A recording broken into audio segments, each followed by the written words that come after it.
Matius pasal 2. Orang-orang Majus dari timur. Sesudah Yesus dilahirkan di Betlehem di tanah Yudea, pada zaman Raja Herodes, datanglah orang-orang Majus dari timur ke Yerusalem dan bertanya-tanya, "Di manakah dia, Raja orang Yahudi yang baru dilahirkan itu? Kami telah melihat bintangnya di timur, dan kami datang untuk menyembah dia." Ketika Raja Herodes mendengar hal itu, terkejutlah ia beserta seluruh Yerusalem. Maka dikumpulkannya semua imam kepala dan ahli Taurat bangsa Yahudi, lalu dimintanya keterangan dari mereka, di mana Mesias akan dilahirkan. Mereka berkata kepadanya, "Di Betlehem di tanah Yudea, karena demikianlah ada tertulis dalam kitab Nabi, dan engkau Betlehem, tanah Yehuda, engkau sekali-kali bukanlah yang terkecil di antara mereka yang memerintah Yehuda, karena daripadamulah akan bangkit seorang pemimpin yang akan menggembalakan umatku Israel." Lalu dengan diam-diam Herodes memanggil orang-orang Majus itu dan dengan teliti bertanya kepada mereka, bila mana bintang itu nampak. Kemudian ia menyuruh mereka ke Betlehem, katanya, "Pergi dan selidikilah dengan seksama hal-hal mengenai anak itu. Dan segera sesudah kamu menemukan dia, kabarkanlah kepadaku, supaya aku pun datang menyembah dia." Setelah mendengar kata-kata raja itu, berangkatlah mereka. Dan lihatlah, bintang yang mereka lihat di timur itu mendahului mereka, hingga tiba dan berhenti di atas tempat di mana anak itu berada. Ketika mereka melihat bintang itu, sangat bersukacitalah mereka. Maka masuklah mereka ke dalam rumah itu, dan melihat anak itu bersama Maria ibunya, lalu sujud menyembah dia. Mereka pun membuka tempat harta bendanya, dan mempersembahkan persembahan kepadanya, yaitu emas, kemenyan, dan mur. Dan karena diperingatkan dalam mimpi, supaya jangan kembali kepada Herodes, maka pulanglah mereka ke negerinya melalui jalan lain. Penyingkiran ke Mesir. Sesudah orang-orang Majus itu berangkat, nampaklah malaikat Tuhan kepada Yusuf dalam mimpi dan berkata, "Bangunlah, ambillah anak itu serta ibunya, larilah ke Mesir dan tinggallah di sana, sampai aku berfirman kepadamu, karena Herodes akan mencari anak itu untuk membunuh dia." Maka Yusuf pun bangunlah, diambilnya anak itu serta ibunya malam itu juga, lalu menyingkir ke Mesir, dan tinggal di sana hingga Herodes mati. Hal itu terjadi supaya genaplah yang difirmankan Tuhan oleh Nabi, "Dari Mesir kupanggil anakku." Pembunuhan anak-anak di Betlehem. Ketika Herodes tahu bahwa ia telah diberdayakan oleh orang-orang Majus itu, ia sangat marah. Lalu ia menyuruh membunuh semua anak di Betlehem dan sekitarnya, yaitu anak-anak yang berumur 2 tahun ke bawah, sesuai dengan waktu yang dapat diketahuinya dari orang-orang Majus itu. Dengan demikian genaplah firman yang disampaikan oleh Nabi Yeremia. Terdengarlah suara di Rama, tangis dan ratap yang amat sedih. Rahel menangisi anak-anaknya, dan ia tidak mau dihibur, sebab mereka tidak ada lagi. Kembali dari Mesir. Setelah Herodes mati, nampaklah malaikat Tuhan kepada Yusuf dalam mimpi di Mesir, katanya, "Bangunlah, ambillah anak itu serta ibunya, dan berangkatlah ke tanah Israel, karena mereka yang hendak membunuh anak itu sudah mati." Lalu Yusuf pun bangunlah, diambilnya anak itu serta ibunya, dan pergi ke tanah Israel. Tetapi setelah didengarnya bahwa Arkelaus menjadi raja di Yehuda, menggantikan Herodes ayahnya, ia takut ke sana. Karena dinasihati dalam mimpi, pergilah Yusuf ke daerah Galilea. Setibanya di sana ia pun tinggal di sebuah kota yang bernama Nazaret. Hal itu terjadi supaya genaplah firman yang disampaikan oleh nabi-nabi, bahwa ia akan disebut orang Nazaret. Kejadian pasal 3. Manusia jatuh ke dalam dosa.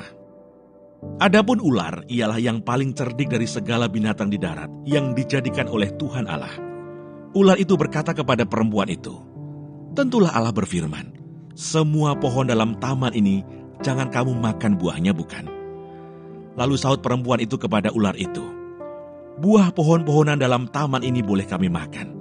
Tetapi tentang buah pohon yang ada di tengah-tengah taman, Allah berfirman, jangan kamu makan ataupun raba buah itu, nanti kamu mati." Tetapi ular itu berkata kepada perempuan itu, "Sekali-kali kamu tidak akan mati. Tetapi Allah mengetahui bahwa pada waktu kamu memakannya, matamu akan terbuka, dan kamu akan menjadi seperti Allah, tahu tentang yang baik dan yang jahat." Perempuan itu melihat bahwa buah pohon itu baik untuk dimakan dan sedap kelihatannya. Lagi pula pohon itu menarik hati karena memberi pengertian. Lalu ia mengambil dari buahnya dan dimakannya dan diberikannya juga kepada suaminya yang bersama-sama dengan dia. Dan suaminya pun memakannya. Maka terbukalah mata mereka berdua dan mereka tahu bahwa mereka telanjang. Lalu mereka menyemat daun pohon ara dan membuat cawat. Ketika mereka mendengar bunyi langkah Tuhan Allah yang berjalan-jalan dalam taman itu pada waktu hari sejuk, bersembunyilah manusia dan istrinya itu terhadap Tuhan Allah di antara pohon-pohonan dalam taman. Tetapi Tuhan Allah memanggil manusia itu dan berfirman kepadanya, "Di manakah engkau?" Ia menjawab, "Ketika aku mendengar bahwa engkau ada dalam taman ini, aku menjadi takut karena aku telanjang. Sebab itu aku bersembunyi." Firman-Nya, "Siapakah yang memberitahukan kepadamu bahwa engkau telanjang? Apakah engkau makan dari buah pohon yang kularang engkau makan itu?" Manusia itu menjawab, "Perempuan yang kau tempatkan di sisiku, dialah yang memberi dari buah pohon itu kepadaku, maka kumakan." Kemudian berfirmanlah Tuhan Allah kepada perempuan itu, "Apakah yang telah kau perbuat ini?" Jawab perempuan itu, "Ular itu yang memperdayakan aku, maka kumakan." Lalu berfirmanlah Tuhan Allah kepada ular itu, "Karena engkau berbuat demikian, terkutuklah engkau di antara segala ternak dan di antara segala binatang hutan. Dengan perutmu lah engkau akan menjalar, dan debu tanahlah akan kau makan seumur hidupmu. Aku akan mengadakan permusuhan antara engkau dan perempuan ini, antara keturunanmu dan keturunannya. Keturunannya akan meremukkan kepalamu, dan engkau akan meremukkan tumitnya." Firman-Nya kepada perempuan itu, "Susah payahmu waktu mengandung akan kubuat sangat banyak. Dengan kesakitan engkau akan melahirkan anakmu. Namun engkau akan berahi kepada suamimu, dan ia akan berkuasa atasmu." Lalu firman-Nya kepada manusia itu, "Karena engkau mendengarkan perkataan istrimu dan memakan dari buah pohon yang telah kuperintahkan kepadamu, jangan makan daripadanya. Maka terkutuklah tanah karena engkau. Dengan bersusah payah, engkau akan mencari rezekimu dari tanah seumur hidupmu. Semak duri dan rumput duri yang akan dihasilkannya bagimu, dan tumbuh-tumbuhan di padang akan menjadi makananmu. Dengan berpeluh engkau akan mencari makananmu, sampai engkau kembali lagi menjadi tanah. Karena dari situlah engkau diambil, sebab engkau debu, dan engkau akan kembali menjadi debu." Manusia itu memberi nama Hawa kepada istrinya, sebab dialah yang menjadi ibu semua yang hidup. Dan Tuhan Allah membuat pakaian dari kulit binatang untuk manusia dan untuk istrinya itu, lalu mengenakannya kepada mereka. Berfirmanlah Tuhan Allah, "Sesungguhnya manusia itu telah menjadi seperti salah satu dari kita, tahu tentang yang baik dan yang jahat. Maka sekarang jangan sampai ia mengulurkan tangannya dan mengambil pula dari buah pohon kehidupan itu dan memakannya, sehingga ia hidup untuk selama-lamanya." Lalu Tuhan Allah mengusir dia dari Taman Eden, supaya ia mengusahakan tanah dari mana ia diambil. Ia menghalau manusia itu, dan di sebelah timur Taman Eden ditempatkannyalah beberapa kerub dengan pedang yang bernyala-nyala dan menyambar-nyambar untuk menjaga jalan ke pohon kehidupan. Kejadian pasal 4, Kain dan Habel. Kemudian manusia itu bersetubuh dengan Hawa istrinya, dan mengandunglah perempuan itu, lalu melahirkan Kain. Maka kata perempuan itu, "Aku telah mendapat seorang anak laki-laki dengan pertolongan Tuhan." Selanjutnya dilahirkannyalah Habel, adik Kain, dan Habel menjadi gembala kambing domba, Kain menjadi petani. Setelah beberapa waktu lamanya, maka Kain mempersembahkan sebagian dari hasil tanah itu kepada Tuhan sebagai korban persembahan. Habel juga mempersembahkan korban persembahan dari anak sulung kambing dombanya, yakni lemak-lemaknya. Maka Tuhan mengindahkan Habel dan korban persembahannya itu, tetapi Kain dan korban persembahannya tidak diindahkannya. Lalu hati Kain menjadi sangat panas dan mukanya muram. Firman Tuhan kepada Kain, "Mengapa hatimu panas dan mukamu muram? Apakah mukamu tidak akan berseri jika engkau berbuat baik? Tetapi jika engkau tidak berbuat baik, dosa sudah mengintip di depan pintu. Ia sangat menggoda engkau, tetapi engkau harus berkuasa atasnya." Kata Kain kepada Habel adiknya, marilah kita pergi ke padang. Ketika mereka ada di padang, tiba-tiba Kain memukul Habil adiknya itu, lalu membunuh dia. Firman Tuhan kepada Kain, "Di mana Habil, adikmu itu?" Jawabnya, "Aku tidak tahu. Apakah aku penjaga adikku?" Firman-Nya, "Apakah yang telah kau perbuat ini? Darah adikmu itu berteriak kepadaku dari tanah. Maka sekarang, terkutuklah engkau, terbuang jauh dari tanah yang mengangakkan mulutnya untuk menerima darah adikmu itu dari tanganmu. Apabila engkau mengusahakan tanah itu, maka tanah itu tidak akan memberikan hasil sepenuhnya lagi kepadamu. Engkau menjadi seorang pelarian dan pengembara di bumi." Kata Kain kepada Tuhan, "Hukumanku itu lebih besar daripada yang dapat kutanggung. Engkau menghalau aku sekarang dari tanah ini, dan aku akan tersembunyi dari hadapanmu, seorang pelarian dan pengembara di bumi. Maka barang siapa yang akan bertemu dengan aku, tentulah akan membunuh aku." Firman Tuhan kepadanya, "Sekali-kali tidak. Barang siapa yang membunuh Kain, akan dibalaskan kepadanya 7 kali lipat." Kemudian Tuhan menaruh tanda pada Kain, supaya ia jangan dibunuh oleh barang siapapun yang bertemu dengan dia. Lalu Kain pergi dari hadapan Tuhan, dan ia menetap di tanah Nod, di sebelah timur Eden. Keturunan Kain, Set dan Enos.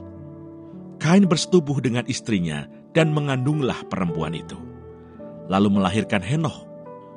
Kemudian Kain mendirikan suatu kota, dan dinamainya kota itu Henoh, menurut nama anaknya. Bagi Henoh lahirlah Irad, dan Irad itu memperanakkan Mehuyael, dan Mehuyael memperanakkan Metusael, dan Metusael memperanakkan Lameh. Lameh mengambil istri 2 orang, yang satu namanya Ada, yang lain Sila. Ada itu melahirkan Yabal. Dialah yang menjadi bapa orang yang diam dalam kemah dan memelihara ternak. Nama adiknya ialah Yubal. Dialah yang menjadi bapa semua orang yang memainkan kecapi dan suling. Sila juga melahirkan anak, yakni Tubal Kain, bapa semua tukang tembaga dan tukang besi. Adik perempuan Tubal Kain ialah Naamah. Berkatalah Lameh kepada kedua istrinya itu, "Ada dan Sila, dengarkanlah suaraku. Hai istri-istri Lameh, pasanglah telingamu kepada perkataanku ini. Aku telah membunuh seorang laki-laki karena ia melukai aku. Membunuh seorang muda karena ia memukul aku sampai bengkak. Sebab jika Kain harus dibalaskan 7 kali lipat, maka Lameh 77 kali lipat." Adam bersetubuh pula dengan istrinya. Lalu perempuan itu melahirkan seorang anak laki-laki dan menamainya Set. Sebab katanya, "Allah telah mengaruniakan kepadaku anak yang lain sebagai ganti Habel, sebab Kain telah membunuhnya." Lahirlah seorang anak laki-laki bagi Set juga, dan anak itu dinamainya Enos. Waktu itulah orang mulai memanggil nama Tuhan. Kejadian pasal 5. Keturunan Adam. Inilah daftar keturunan Adam. Pada waktu manusia itu diciptakan oleh Allah, dibuatnyalah dia menurut rupa Allah. Laki-laki dan perempuan diciptakannya mereka. Ia memberkati mereka dan memberikan nama manusia kepada mereka pada waktu mereka diciptakan. Setelah Adam hidup 130 tahun, ia memperanakkan seorang laki-laki menurut rupa dan gambarnya, lalu memberi nama Set kepadanya. Umur Adam setelah memperanakkan Set 800 tahun, dan ia memperanakkan anak-anak lelaki dan perempuan. Jadi Adam mencapai umur 930 tahun, lalu ia mati. Setelah Set hidup 105 tahun, ia memperanakkan Enos, dan Set masih hidup 807 tahun setelah ia memperanakkan Enos, dan ia memperanakkan anak-anak lelaki dan perempuan. Jadi Set mencapai umur 912 tahun, lalu ia mati. Setelah Enos hidup 90 tahun, ia memperanakkan Kenan. Dan Enos masih hidup 815 tahun setelah ia memperanakkan Kenan, dan ia memperanakkan anak-anak lelaki dan perempuan. Jadi Enos mencapai umur 905 tahun, lalu ia mati. Setelah Kenan hidup 70 tahun, ia memperanakkan Mahalalel.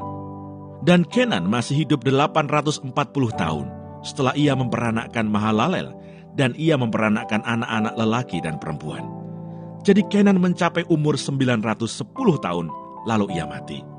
Setelah Mahalalel hidup 65 tahun, ia memperanakkan Yared. Dan Mahalalel masih hidup 830 tahun setelah ia memperanakkan Yared. Dan ia memperanakkan anak-anak lelaki dan perempuan. Jadi Mahalalel mencapai umur 895 tahun, lalu ia mati. Setelah Yared hidup 162 tahun, ia memperanakkan Henoh. Dan Yared masih hidup 800 tahun setelah ia memperanakkan Henoh. Dan ia memperanakkan anak-anak lelaki dan perempuan. Jadi Yared mencapai umur 962 tahun, lalu ia mati. Setelah Henoh hidup 65 tahun, ia memperanakkan Metusalah. Dan Henoh hidup bergaul dengan Allah selama 300 tahun lagi, setelah ia memperanakkan Metusalah, dan ia memperanakkan anak-anak lelaki dan perempuan. Jadi Henoh mencapai umur 365 tahun. Dan Henoh hidup bergaul dengan Allah. Lalu ia tidak ada lagi, sebab ia telah diangkat oleh Allah.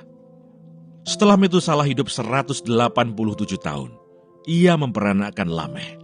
Dan Metusalah masih hidup 782 tahun setelah ia memperanakkan Lameh. Dan ia memperanakkan anak-anak lelaki dan perempuan. Jadi Metusalah mencapai umur 969 tahun, lalu ia mati. Setelah Lameh hidup 182 tahun, ia memperanakkan seorang anak laki-laki dan memberi nama Nuh kepadanya. Katanya, anak ini akan memberi kepada kita penghiburan dalam pekerjaan kita yang penuh susah payah di tanah yang telah terkutuk oleh Tuhan. Dan Lameh masih hidup 595 tahun setelah ia memperanakkan Nuh, dan ia memperanakkan anak-anak lelaki dan perempuan. Jadi Lameh mencapai umur 777 tahun, lalu ia mati. Setelah Nuh berumur 500 tahun, ia memperanakkan Sem, Ham, dan Yafet. Demikianlah pembacaan firman Tuhan hari ini. Tuhan Yesus memberkati.